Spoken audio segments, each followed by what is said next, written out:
So this is my second video in the How's Your Quarantine project, where in last video I spoke to 7 countries around the world. In this video we're going to talk to 8 more countries around the world. And you know, with internet and connection, so I highly recommend you click the CC, the closed caption button, so that you have subtitles. Everything is in English, but sometimes audio is a little wonky. And the people we're going to talk to in this video are these ones. Hello, my name's Jerry and I am from England. Hi, I'm Michelle and I'm from the Philippines. I'm Daniela and I'm from Sweden, currently living in Japan. Hi guys, so my name is Steffi. I have an Instagram channel called Lerne Deutsch and I'm from Berlin, Germany. Hey, I'm Guy, I'm from Luxembourg. Hello, my name is Younes, I'm from Rabat, Morocco. Hi, my name is Astrid, I'm from Canada. Hi, I'm Nikki and I live in Belgium. How's the UK doing? The UK is in absolute turmoil, as the entire world seems to be. The government seems very unsure on what the path will be. The extension's getting extended by 3 weeks, potentially to the end of June at the moment. Our paid furlough scheme is being extended to the end of June, so we shall see. Very weird. I miss the outside, truly. I mean, you can go out to have some sun, but not really roam around. Right. I miss my freedom. I'm a very social person. So social distancing is not my forte. I can imagine. Yeah, it's really hard. The first 2 weeks it was a bit, like you could make yourself busy with stuff like fixing that, doing some plumbery, I don't know, trying to paint that, and try always to figure out something. But after the 2 weeks, it started to be heavy on you and you couldn't find anything. You even start to be a bit depressive and anxious about all this stuff. Like we have like two people dying, our cousins and stuff. Oh, and really? We could not from the virus, I guess. I hope so. And we couldn't go, like the funerals. That's the awful things that you can ever, you can't even go to their homes and hug them, or it's catastrophic. It's the worst part of everything. Beside the amount of death it's the most, I guess, it's the most terrible things that could happen to any human right. I'm in a place called Tokushima. Which is an island to the east of Kyoto, and it's very calm here. With the virus, we have 2 cases right now, so that's very nice compared to the rest of Japan. The job right now is very stressful. Everything is so stressful with this situation and with the kind of job I have. Working on the front line with people, and it's very, very, very stressful. Half of the cases is in Quebec right now, and Montreal mostly. So there's generally not much to do, but the small things that you could do, you can't do anymore. So I guess I'm noticing that, because I'm kind of an extrovert, so I like to go out, and there's only so much YouTube and games you can play before you start wanting to move and want to get out and wanting to meet people. So what are the restrictions in the UK at the moment? So currently we are restricted to roughly 1 hour of exercise a day outside of the house, with only people within your household. Otherwise staying 2 meters away from everybody in every other situation where you go outside for essential travel only. We are not allowed to meet in groups, so you're allowed to meet one person outside of your household. And to all the other persons, you need to have a distance of at least 1.5 meters. The school closed so far. They want to open soon again. The restaurants are closed, but you can go there and actually order food to go. Okay. So, but many actually also stay closed. We are under enhanced community quarantine, which means that the entire northern part of the country is basically restricted to only buying necessities outside. And the only time that you can go out or the necessity only is for you to go outside is if you're going to do groceries, buy medicine, and senior citizens are forbidden actually to go outside and buy their necessities, so somebody has to on their behalf. So when were you outside last time? March 12. Oh wow. Wow. Since I'm with my family and they mostly do the groceries, since there's only one person who's allowed to go out and do all the transactions and come back in. Everything is closed, okay? Everything except grocery stores, drugstores, renovation stores, and the transit is open. So, but the rest is completely closed. There's like a general stay at home order, so you can go outside, but just with the people you live with. But are stores still open? Like the grocery stores, but not like the other. Well, you can still go out, but only if it's necessary. Like they ask you to do as little as possible of unnecessary movements, transportations, how do you call it? So to the store, to your job, and if you like need to help out a friend who's sick and need to bring them groceries or something like that. All the stores are closed except for the stores that sell food or food for animals. Japan has made a state of emergency. They call it a state of emergency on the entire nation. But they can't really do anything. They can just make recommendations. They can't like put any strict laws like you have to do this. The recommendations are don't go out if you don't have to. And all like non-essential businesses, please close down for a while. Especially in the very contaminated areas such as Tokyo and Osaka. But it's really hard, like there's 10 million people, like just tell them like, no, stop, you can't do this anymore. It's kind of hard. Especially since Tokyo is so crowded. There's so many people in such a small space. You notice that karaoke is closed, which sucks because karaoke is such an important thing in Japan. But all the restaurants are open, and all the stores are open here at least. But I read that in Tokyo and in Osaka, the two most like contaminated places, they have asked like non-essential businesses to close down. If the police comes by and see you with hanging out with some people, they will ask you, oh, are you living together? And you're like, oh, no, not really. So then they will fine you. They will fine you like 140 euros. First cases started like in early March, and in mid-March, authorities start a bit severe restriction, like very strict, you know, like you couldn't go out without a permission paper, and if you are more than 5, or if the house contain more than 4 people, there is only one who can go out for food shopping, and you know, let's say. Also, you have to wear a mask. Face mask is mandatory here. So, and also, you know, there's a curfew from 7 p.m. to 5 p.m.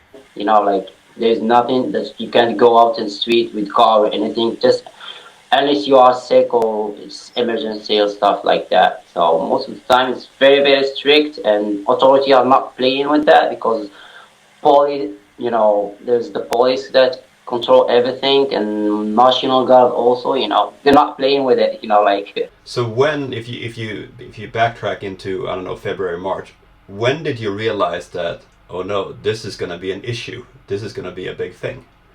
I think around late January, I was, at least personally, quite already scared, since that was the first incident of the virus entering the country from China.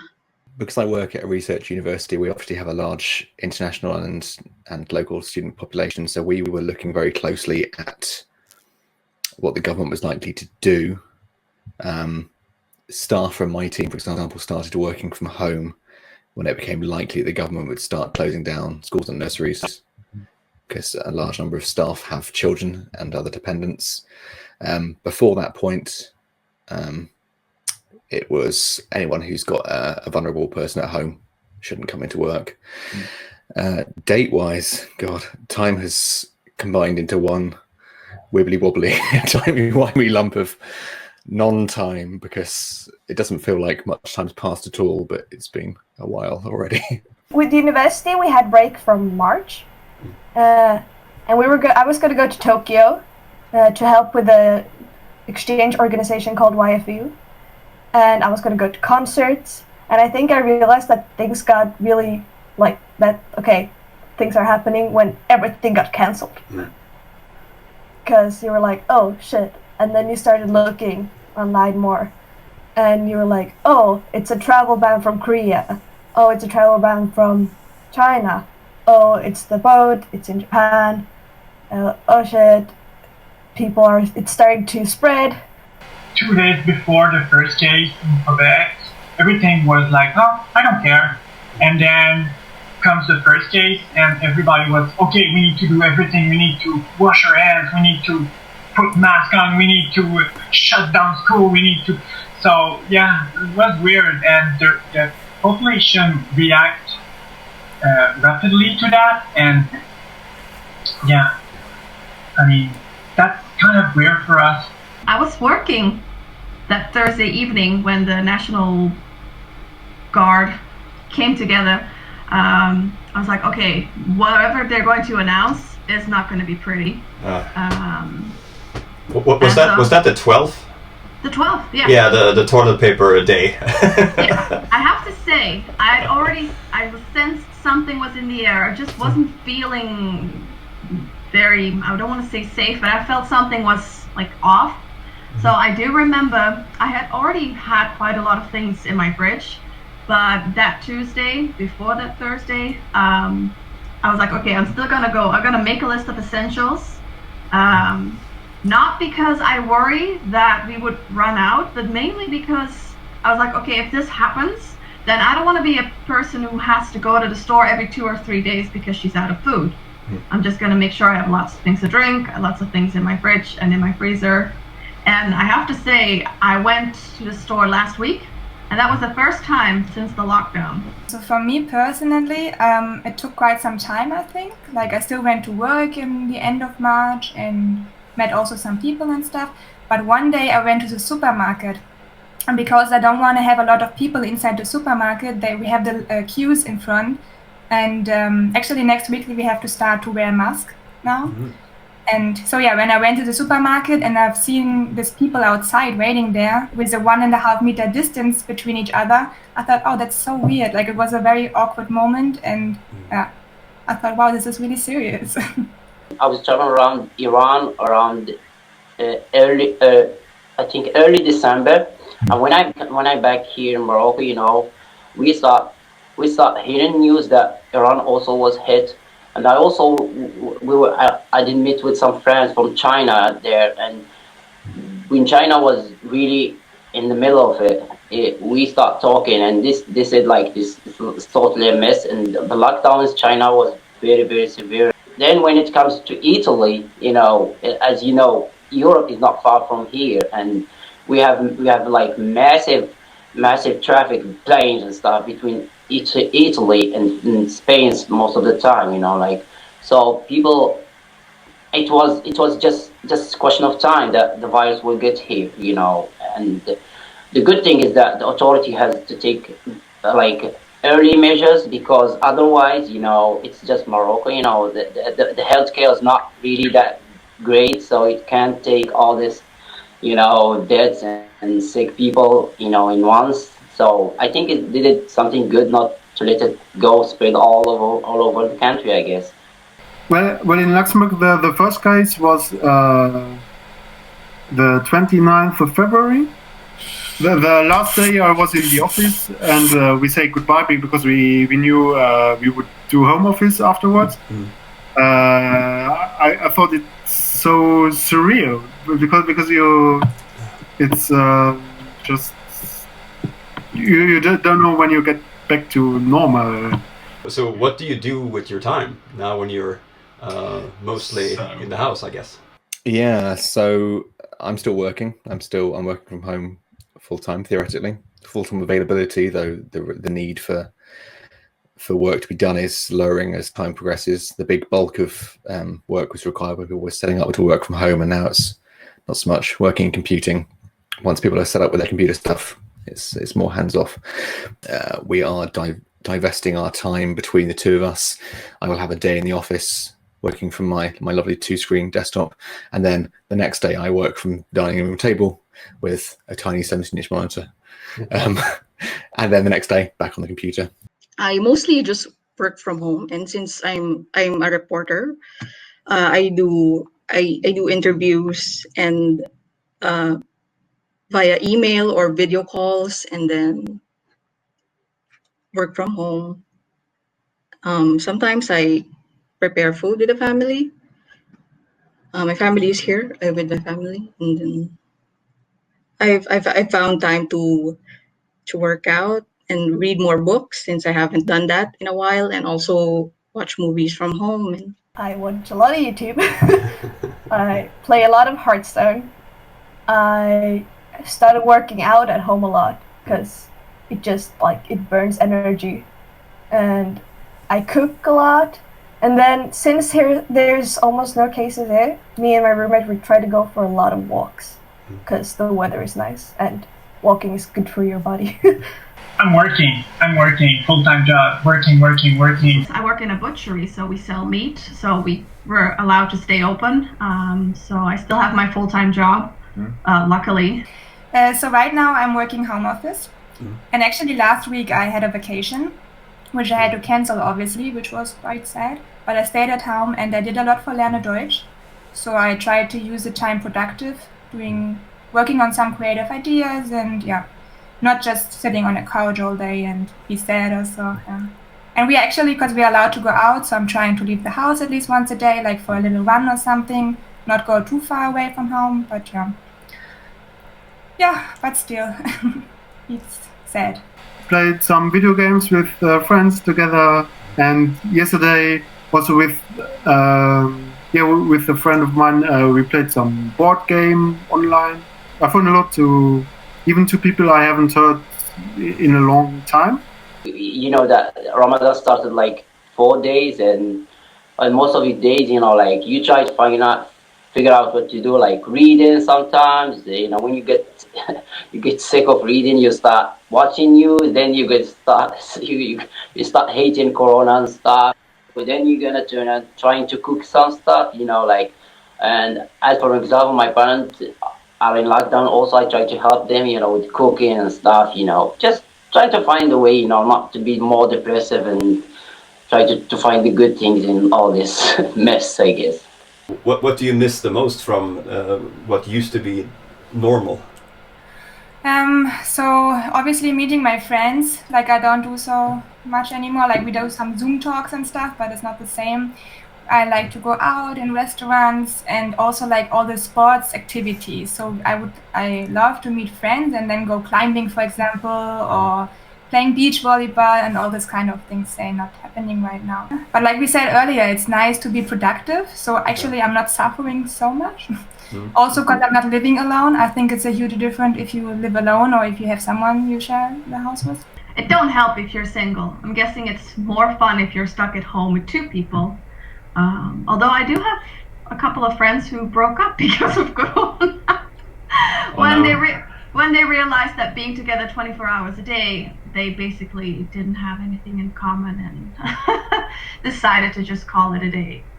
I don't miss the traffic, but I actually miss going outside. And since I'm not, my job is not really a desk job most of the time, so I would roam around events and go to different cities, attend all whatever conferences, and come back home and do the writing. The change of scenery when you're working from home all the time, it's just the same thing all the time. And I miss there's the camaraderie that comes from being in office with other people as well. the way we work in our office, it's a large office, it's open plan. We've got 2 people next to me, 2 people behind me, 2 people in front of me. So I'm always kind of talking to people during the day, and that's the biggest change. Switching from having a face-to-face business setup to using Microsoft Teams to communicate with everybody that's a culture shock. But I think during this time, businesses are going to realize that is a way that work can happen. It was already a trend that was exhibiting itself across the world. Companies were starting to look at more flexible hours and flexible working arrangements, and the new normal might be flexible working for everybody. Who knows? I miss being able to be spontaneous. I miss going to the bar with my girlfriend. I miss just going to the grocery store without waiting outside and be normal and be around people and the social thing with friends, and I miss that a lot. It seems that a lot of people are like just looking straight ahead and are completely team health. And you cannot complain about your vacation being, tossed away, about your festivals being canceled. You cannot complain. Just be quiet and think about the health. And I'm like, that's all fine in theory, but what about my mental health and the mental health of many people? I mean, I get it, it's important and we all have to fight this together, but it's okay for people to be sad, it's okay for people to be angry that all these things are being taken away from them. But I feel like a lot of people are very sensitive about this matter, so I don't say anything about it, but I do wish people were a little bit more compassionate sometimes. I'm anxious about it. Mostly what happens after, when everything is over, since it's my first time to actually experience how it is like to be in a situation where you'd experience a global recession or even in a national level. Everything is postponed and it just keeps on getting postponed. You know what I feel? Scared. That's the best word, I think. And I'm not even scared. People are gonna shoot me when they hear this. I'm not even scared of Corona itself. If it's gonna hit me, it's gonna hit me. I feel pretty healthy and I'm not afraid that this will kill me. Maybe that's stupid, but I'm not afraid of getting Corona, of dying from Corona at all. I'm just afraid of how Corona influences my life and the life of so many others. And I'm scared of the future because I don't know what it holds and how long it's going to take before everything's back to normal. And then you meet people who are like, well, scientists say this is going to last at least 3 years, and I just want to beat them. And I'm like, what the? Why would you tell me stuff like that? Don't tell me the truth. No, I don't want to hear the truth. The approach that the Swedish government has taken here is it's putting responsibility on the citizens by not shutting everything down. I mean, there's still regulations of how many people. Yeah, I know, but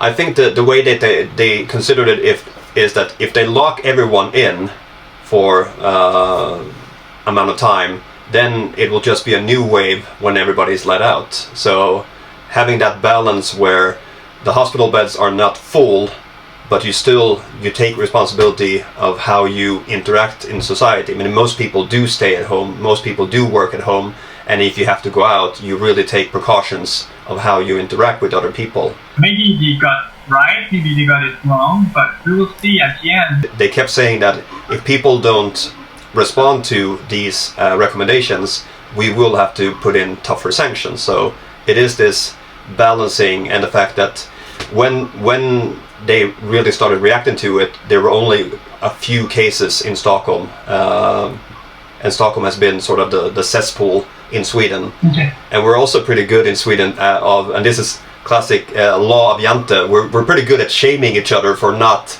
falling in line. The restaurants are actually open? Yeah. Okay, interesting. I know. Well, some of them actually closed down because they had basically no customers, while others, Right. there was this drive that, support your local restaurant by ordering, takeouts.